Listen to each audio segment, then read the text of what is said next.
We have adopted a black baby. Her name is Zoe, and I don't know what to do for her hair. Hey, lovely viewer. Welcome back to Comfort for Life. I just want to welcome you at Comfort for Life Network. Thank you so much for being part of this. If you're new here, consider subscribing to the channel. For my returning subscribers, I love and appreciate you so much for your love and support. So this is one of the videos that I really don't have much to say. This video has been running on my For You page for a long time, and I was like, no, until I find out our reaction that really are so constructive, and decided to just bring it here so that we can educate ourselves. This is a collection of TikTok videos, and these are people's opinion concerning this video, so your opinion matters. I just want to hear from you guys. I really love interacting, and I'll be expecting you in my comment section. Enjoy the rest. That man did not call baby Zoe his baby or his daughter. Not one time in that viral video. He said, we adopted this black baby. I hope this video makes it over to black TikTok. I want us all to take that video for what it is. Are we ready? Okay. Oh, dear God, someone please get this over to white TikTok, please. I need help. I recently adopted a white baby, a male bite-sized demon, if you will, and I don't know what to do with it. How on earth do I do its hair? The pink oil moisturizer at Miss Jessie's isn't working. Please, someone help me. What does it eat? What does it eat? Please, can someone from that caucus side of TikTok please help me? Cut. They're gonna eat that up. Let me tell you something, my little Caucasian cash cow. You're gonna make mommy a star. He wasn't seeking resources. That man was seeking attention. We know his hands work because he was brushing the fuck out her scalp. He could have easily Googled black baby's hair, best products for black baby's hair, best products for black hair. I've only been natural for 10 years. I didn't know really how to do my hair 10 years ago. I had a perm at one point. I looked up resources. I watched YouTube videos. There was a curly hair salon in my city. I went there. They taught me some things. I'm gonna just leave it there. I just want us to look at that hair. As you can see, this is a newborn child. I just want to make sure that everybody is aware of this. He was in the delivery room with the mother doing skin to skin during the golden hour. This is really important, okay? I have seen him make comments either in a video or through his own comment section trying to pretend like he had absolutely no knowledge that the child that he was going to adopt was going to be black. But that's the thing, they lied about that. They claimed that they didn't know the baby was black. They just got a call one day and they had to rush and show up, and they found out once they met her that she was black. That is not true. Because people went on their Instagram and they saw that they were holding up ultrasound photos months in advance of this baby being born. And the photos looked like second trimester ultrasound photos. So that is yet another lie that people have uncovered.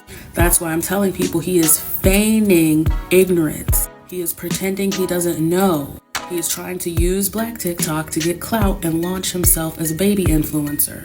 Using this black baby, as he calls her, haven't heard him call her his daughter, to get the clout that he's looking for.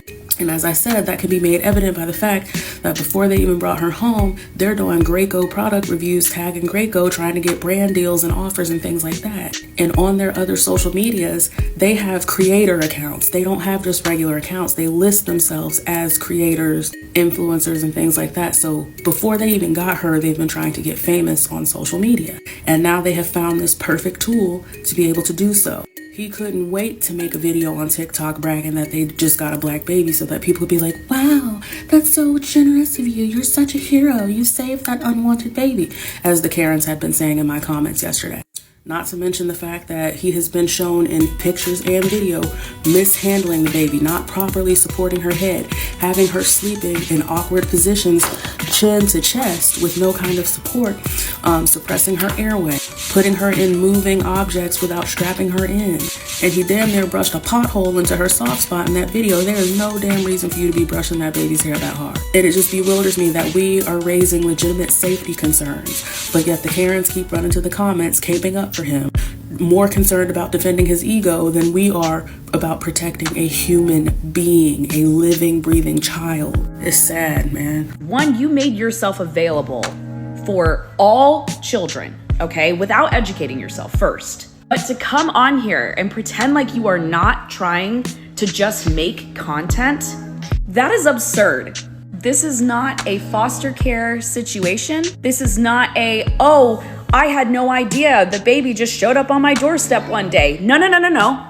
He was well aware. This was all planned out. And you mean to tell me that you waited until after the baby was born to find out how you're supposed to raise this child? There's something sinister going on here, and the vast majority of us realize it.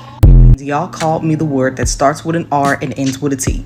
Be prepared to get mad again, because I got some stuff I want to say. When I seen that video, it instantly irritated me, and the comments irritated me even more. I don't know how the adoption process works, but I do know that they probably did not have a preference of race for the child that they were going to adopt. So in my mind, that means that you know how to take care of any child that you are to adopt. Why be open to all races of children when you can't take care of them? Now, I seen in his follow-up video that they knew 2 months before that they were going to get her. Even in between that time, something could have been done. But like I said before, they did not have a preference. And I know, because he said that they didn't care, what race of child they got. But that means that you need to be prepared. And I'm going to be honest, you cannot not care about the race of the child that you have when you are not the same race as that child. Meaning there is going to be a disconnect in many different places. And as for us, Black women, I love that we are down to support so many different people. And I know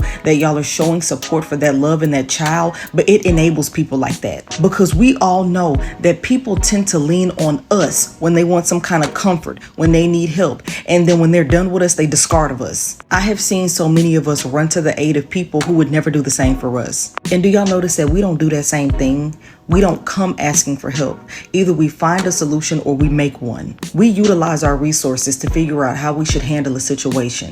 But how many times have non-Black parents come on here asking for our advice because they adopted a Black child or they had a child with a Black person and they don't know how to do certain things. They don't know how to have certain conversations, even though they put themselves in that situation to have that child. That was a choice. I did not find that video to be flattering. Them reaching out to the Black community, to Black talk, to Black people, to Black women, I did not find that flattering. I actually found it insulting. Because that tells me that they did not do one lick of research. They didn't look into anything. They didn't Google nothing. They didn't go on YouTube. They didn't do anything. They came straight to the internet because they knew that Black women would be willing to help. I know some of y'all might think that I'm doing too much, but how many children that were adopted by non-Black parents or that had a non-Black parent have come on here and told their horror stories about what they went through as a child? Sometimes their first experience of a microaggression or macroaggression or racism or colorism or texturism was at home. Don't put yourself in the position to have a child that you really don't know how to take care of. This might not be a conversation y'all want to have, but it's a necessary one. There's a lot to unpack here, so let's get into it. Word the State just made a video talking about additional information regarding baby Zoe and about this adoption. He actually spoke to Will, the adoptive father himself, so when you get the chance, definitely go check out his video in its entirety. I'm just going to be reacting to some of the information that was revealed and just giving my thoughts on it. Because what the actual fuck? Let's start off with the fact that between both of them, there are over 100 felony charges. And one of the sad things is that the biological mother of Zoe was actually a former foster child herself. People really love to demonize the mothers who make these very hard decisions. It's hard enough to give your child up for adoption, but then her being a former foster child just adds so much more to the story. And I know how that goes. A lot of former foster children, when they leave the system, they don't have a support system. That just makes us even more heartbreaking to me. So now to the point that everybody was wondering, which I was as well, is how did he even get to adopt this baby when he had the record that he had? It was a private adoption, unfortunately, but also it is legal for him to do that. I am thoroughly still concerned for this child, not only because of his lack of consideration and education on raising a black baby, as he reminded us like 50 times in the video, but also it looks like he's endangering this child. When it comes to the traditional way of adoption or foster care, there are more regulations set in place, so he wouldn't have been able to adopt this child in that scenario. The reason he was able to do it is because it's a private adoption, and I have a lot of issues with private adoption. I can make a video just listing so much stuff wrong with this, so let me know if you want to see it. But let's just say this: private adoption is definitely used to prey on biological mothers to get a child. It's really exploitative and it's really disgusting. And there's so much room for stuff like this to happen. Apparently, the adoptive father Will claims that he's going to do better, and I really fucking hope that he does for that child's sake. But as Word of the State said in his video, which I want to emphasize this point because it is very important, Zoe is just one example of many people who are living this right now. Some of y'all might be watching this video. I've seen so many of y'all reach out to me in DMs and in the comments saying that you have gone through your own trauma being a transracial adoptee. And so just know that your voices matter and they deserve to be heard. And so people who want to help, please go out and seek accounts like Word of the State. Learn and educate yourself on these situations so that we can help actually make change in this world. Because I don't want to keep seeing stuff like this happen. It's really, really unfortunate. And we can make a difference, but it honestly does start with raising more awareness on these situations and by actually working to change them. And I plan to continue using my platform to assist in that, as that is something that is very dear to my heart, considering the ways in which the adoption system have completely destroyed my family and also the foster care system, and just how horrible of experience it was. And The viral video in which the man says, "I adopted a black baby and I don't know what I'm doing. TikTok, please help." There is a lot to say, and I'm going to direct you first to videos from the Black community tagged in the caption, because they are the ones we need to listen to. I am merely speaking about this because my platform revolves around the way parents share their children online and the exploitation of children on social media. When I saw that video, it felt like that man was using that child, that human, as a prop for social media. It gave the feeling of this is a content baby. The intent is to exploit this child's human existence on social media for likes, views, clicks, fame, fortune, a dopamine hit, whatever. It felt wrong and I don't like it. I believe all children deserve the right to privacy, but especially when it comes to adoptive children, I believe that the rules and regulations around adoptive children, there needs to be more to protect them, because it does feel that some people are adopting kids for content. I said it. After I had seen so many stitches to this video, I felt like there will be some legal something follow-up that will be done after that, but the whole thing of arranged adoption is making a lot of sense. But after all, this isn't right. Yeah, from what you can see, this is child exploitation, and yeah, I don't know what to say. I'm getting emotional. I'm not supposed to do this. Yeah, what do you think, guys?